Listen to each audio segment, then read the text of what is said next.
Have you ever witnessed a moment that changes everything? This is the story of a quiet 13-year-old who shocked his entire class and even his teacher when he revealed a mind far beyond his years. It's not just about math, it's about being seen for the first time. Let us know in the comments where you're watching from. And let's dive into this powerful story. The afternoon sun slanted through the tall windows of Roosevelt Middle School, casting golden streaks across the worn floor tiles. It was early October in Charlotte, North Carolina, and the leaves outside swayed in the soft breeze. Inside classroom 208, students were filing in for their 8th grade math class, the usual chatter and rustle of backpacks filling the room. Toward the back, near the windows, sat Isaiah Reed. He was the kind of student teachers often overlooked, not for lack of presence, but because he seemed to drift through the day like a shadow. At 13, Isaiah had a calm, unreadable expression and a quietness that cloaked him in near invisibility. His eyes, deep and thoughtful, were fixed on the world outside rather than the whiteboard in front of him. Isaiah liked the quiet. While most students rushed through the hallways laughing and trading TikToks, he preferred numbers, the steady, unchanging rhythm of logic and patterns. Yet he rarely raised his hand. His notebooks were almost always blank where the assignments should have been. But if anyone had taken a closer look, they'd have found margins filled with complex formulas, puzzles he created for himself, and the kind of math that most kids his age hadn't even seen. At the front of the class, Ms. Claire Wiggins stood with her arms crossed, her gaze moving sharply from one student to the next. She had the air of someone who'd been teaching long enough to spot laziness from across the room, and she didn't tolerate it. With her neatly pressed blazer and tight bun, Ms. Wiggins commanded respect, and she didn't sugarcoat anything. She placed a stack of graded math tests on her desk with a controlled sigh. The class quieted quickly. "We need to talk," she said firmly. These test scores were disappointing.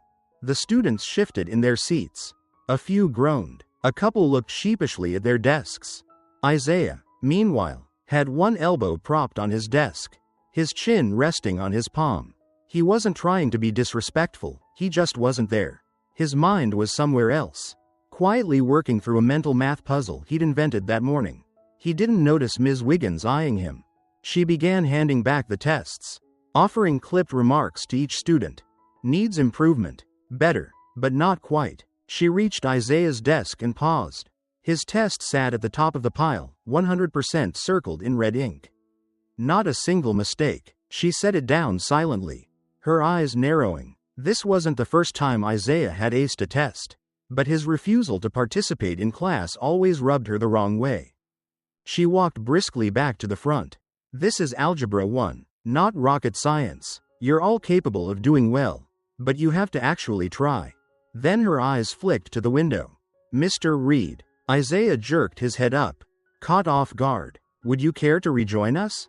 A few students giggled. "Yes, ma'am," he said, barely above a whisper. She raised an eyebrow. "Since you seem a bit distracted, why don't you come solve a problem for us?" Isaiah's heart skipped. He felt every pair of eyes turn to him as Ms. Wiggins walked to the board and wrote an equation that, frankly, didn't belong in their curriculum. It was long, multi-stepped, and deliberately complicated. She turned to him and handed over the marker. "Show us what you've got." He hesitated. Every step toward the board felt heavier than the last. Behind him, whispers and low laughs stirred. "Bro's about to fold," someone muttered. "He don't even talk. What's he gonna do up there?" Isaiah took the marker. His hand trembled slightly. For a second, he considered handing it back. But then, he didn't. He stared at the equation. It wasn't unfamiliar. In fact, it reminded him of something he'd worked through last week. Just for fun. Slowly, he began to write. First a number, then a fraction. He paused, calculated silently, then moved on to the next step. At first, the class continued their low chatter. But after a few steps, a hush fell. One by one, students leaned forward in their seats. "Wait, is he getting it right?" someone whispered. Ms. Wiggins watched, arms crossed, eyes sharp. Her expression was unreadable. Isaiah didn't hear any of it. He was in his zone. Everything else, the pressure, the classroom, the nervous energy, faded. It was just him and the problem. The equation broke apart in his mind like a puzzle falling into place. He worked faster, more confidently now. The board filled with clean lines and steps, no guesswork, no hesitation. And then he circled the final answer. Isaiah stepped back, marker in hand, heart thudding, but his face remained calm. Silence. Then the clapping started, slow at first, then louder as the class realized what had just happened. Ms. Wiggins stepped forward and examined the board. She read every line twice. Finally, she turned to Isaiah. "This is correct," she said simply. The room erupted again in applause and stunned whispers.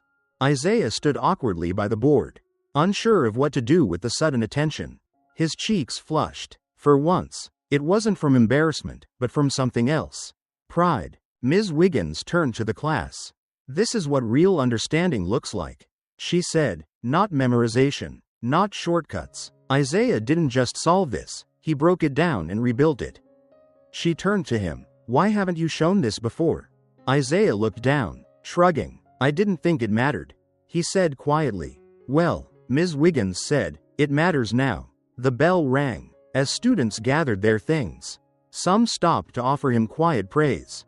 "That was nuts, man. Yo, you should tutor me." He nodded, still unsure how to react. This wasn't his usual world. As the class emptied, Ms. Wiggins said, "Isaiah, can you stay a minute?" He lingered at the front of the room, notebook in hand. Ms. Wiggins leaned against her desk.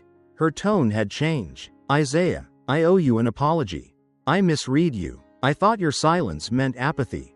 But clearly, I was wrong." He shifted in place. "It's okay," he said softly. "No, it's not," she replied. "You have a gift, and it's time we did something with it." That night, Isaiah sat quietly at the small kitchen table in their modest apartment. The hum of the refrigerator and the faint sounds of traffic outside accompanying his scribbles. The overhead light flickered slightly, but he didn't notice. His mind was still replaying what had happened in class. He stared at a fresh sheet of graph paper, but he wasn't solving equations. He was drawing. Tiny dots, lines, and diagrams filled the page, an elaborate concept of a rotating cube in 4 dimensions. It wasn't homework. It wasn't even part of the curriculum. It was just Isaiah. Across the room, his mother, Mrs. Reed, moved about the kitchen. She was a nurse, often working long night shifts. Her eyes were tired, and her shoulders sagged with exhaustion. But she offered Isaiah a soft smile. "You didn't eat much," she said, nodding toward his plate. "I'm not really hungry," Isaiah replied. "Something happened at school?" He paused. Then, quietly, "I did a problem on the board today." Mrs. Reed raised an eyebrow. "Voluntarily?" "Not really. Ms. Wiggins called me up. She gave me this big equation. I solved it." For a moment, his mother stopped what she was doing. "You did?" Isaiah nodded. Mrs. Reed sat down across from him, resting her chin on her palm. "And how did that feel?" "I don't know. Weird." Everyone was staring, but they weren't laughing. They were clapping. She reached across the table and touched his hand gently. "That's because they saw something special. Baby." Isaiah's eyes dropped to the table. "Ms. Wiggins wants to help me. I think she means it." His mother smiled, but there was a quiet heaviness in her eyes.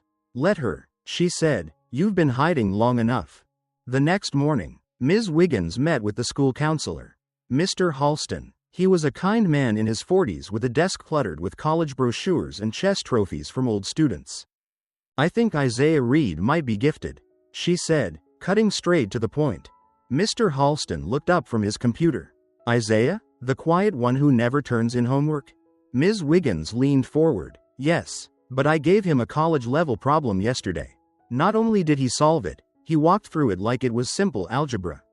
No notes, no scratch paper, just perfect reasoning." Mr. Halston sat back, interested now. "I reviewed some of his old records," Ms. Wiggins continued. "He's been coasting, probably for years. His test scores are high, but he flies under the radar. No behavior issues, doesn't ask for help, just invisible. Classic underchallenged student," Mr. Halston murmured. "They mask their abilities to fit in. Some of them burn out before anyone notices. I don't want that to happen," Ms. Wiggins said firmly. "This kid has something rare. But I also think he's dealing with more than just boredom. I'll call his mother. The counselor said, let's set up a full evaluation. Maybe even get him into the accelerated math track. 2 days later, Isaiah sat outside the counselor's office. His knees bounced anxiously, and he clutched a small notepad like a lifeline. Inside, Ms. Wiggins, Mr. Halston, and Mrs. Reed sat around a small table. Isaiah's brilliance isn't in question, Mr. Halston said, but I'm more interested in understanding what's been holding him back. Mrs. Reed sighed softly. We've moved 3 times in the last 5 years. I'm a single mom. He's always been different. Teachers either ignored him or didn't know what to do with him. Eventually, he stopped trying to be noticed. Ms. Wiggins nodded slowly. He's not just a good student. He's something else. He sees math differently. Mr. Halston smiled. I'd like to recommend him for a mentorship program we have in partnership with the community college. There's a professor, Dr. Lambert, who specializes in working with gifted youth. Mrs. Reed's eyes welled slightly. Are we talking scholarships? Financial support? Potentially, Mr. Halston said, but more importantly, Isaiah could finally be challenged and seen. Outside the room, Isaiah sat quietly, unaware of the possibilities unfolding behind the door. He simply stared at the pattern of tiles beneath his feet, waiting for someone to call his name. Later that week, Isaiah found himself sitting in a room he never imagined entering, a college classroom. It wasn't full of kids.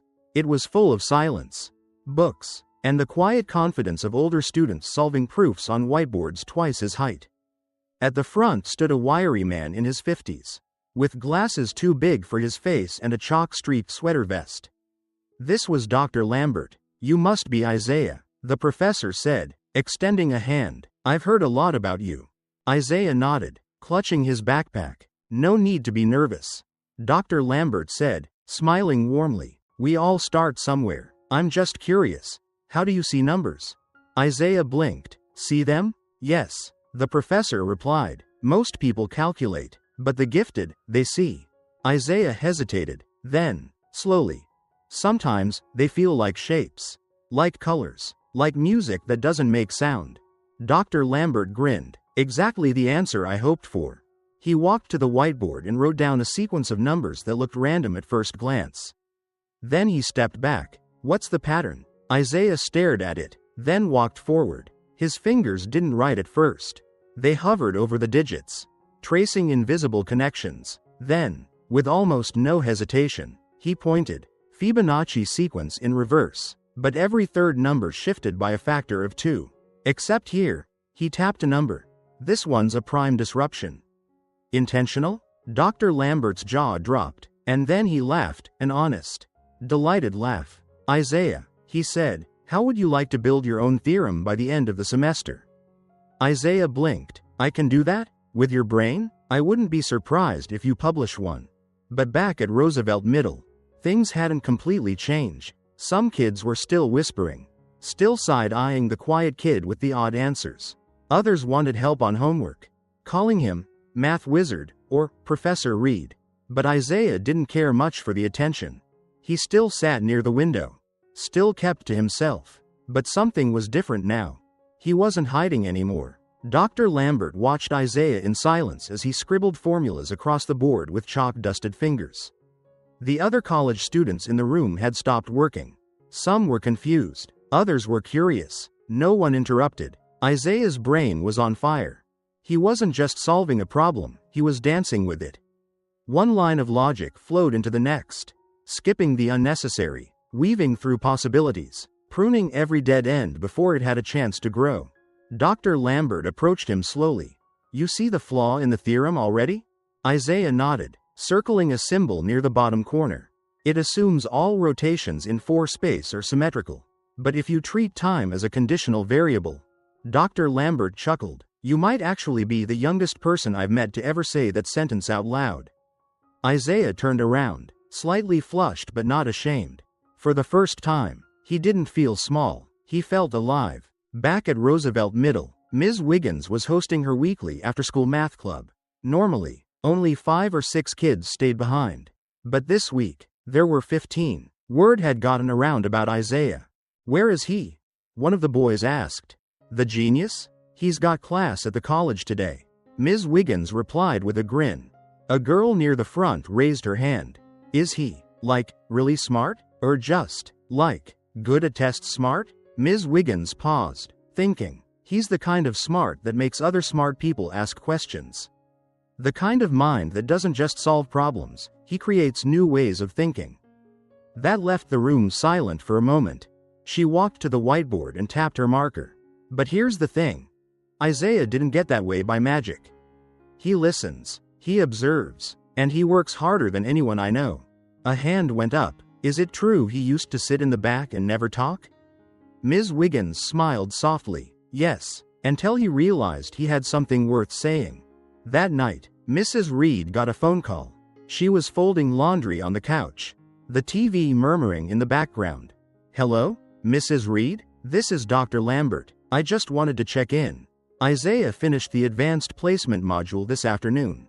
She blinked. Already? Already. He did it in 2 hours. I expected 2 weeks. And he didn't just pass. He built an alternate solution to one of the core theorems we've used for years. There was silence on the line. Ma'am, Dr. Lambert continued, I don't say this lightly, but your son may be a once-in-a-generation mind. Mrs. Reed covered her mouth with her hand. Her eyes welled up with emotion. He doesn't see himself that way. She whispered, he's always been so quiet. So, alone. He's not alone anymore. Dr. Lambert said gently, we're going to make sure of that. The next day at school, something unexpected happened. Isaiah was called to the auditorium during second period. Confused, he walked in to find a full assembly, students, teachers, even the principal on stage with a mic. Ms. Wiggins met him at the door.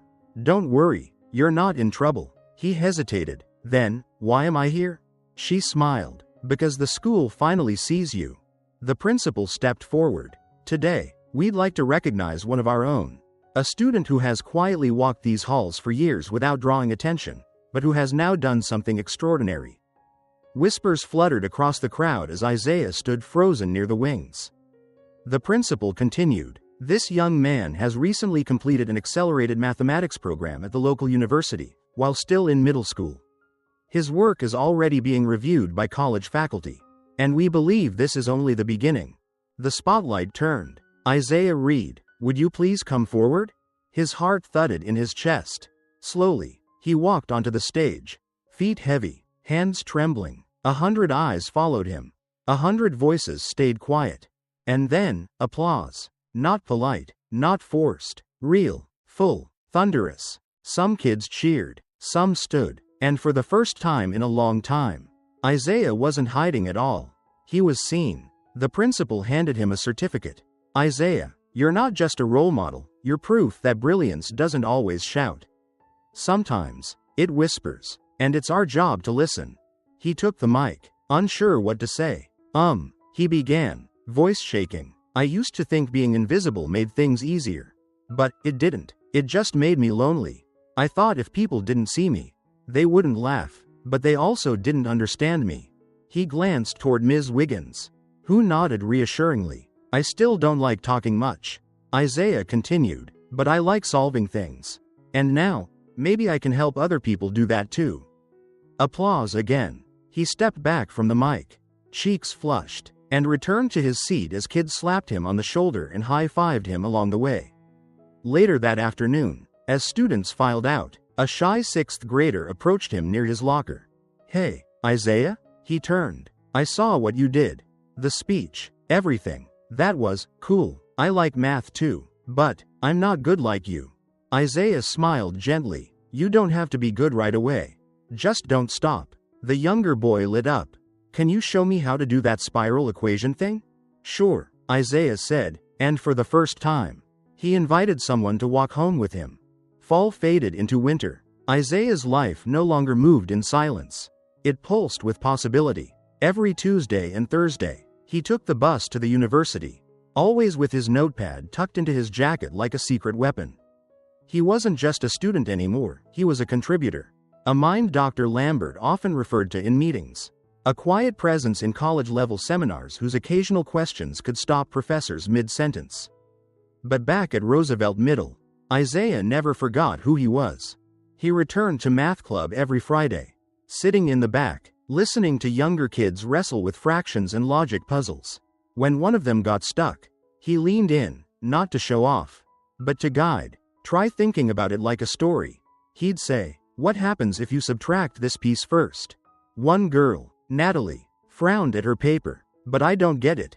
Isaiah slid his notebook toward her. That's okay. I didn't either. At first. She looked surprised. Really? He nodded. Everyone starts at the beginning. Even me. Natalie grinned, and then she tried again. One Thursday, Dr. Lambert asked Isaiah to stay after class. I have something for you, he said, handing over a sealed envelope. It's a nomination, a full scholarship to a pre-collegiate math program at MIT this summer. Isaiah's hands trembled as he took it. You think I'm ready? I think, Dr. Lambert said, you're already past ready. This just catches the rest of the world up. Isaiah looked down at the envelope. It's far. It is, Dr. Lambert agreed, but sometimes, growth requires distance, not from people, but from the version of yourself you used to be. Isaiah wasn't sure what to say, so he just nodded. That evening, Isaiah sat across from his mother at the dinner table. The house smelled of chicken soup. His little sister was asleep in the next room. He slid the envelope to her. What's this? She asked, wiping her hands on a towel. He didn't speak, just watched her open it. Her eyes moved quickly, then slowed. She reread the words, then looked up. Isaiah, this is incredible. You got in? He nodded once, biting the inside of his cheek. She stood, walked around the table, and wrapped her arms around him. I'm so proud of you, she whispered. He hugged her back, tighter than he had in years. I didn't think they'd pick someone like me, he said softly. She pulled back. Someone like you? You mean brilliant, humble, kind? No, I meant someone who used to be invisible.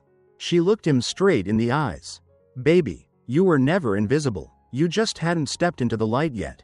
In the spring, Roosevelt Middle hosted its annual academic awards night. The auditorium was packed with parents, teachers, and students buzzing with excitement. Isaiah sat in the front row, wearing a navy blue suit that looked slightly too big on him but somehow fit just right.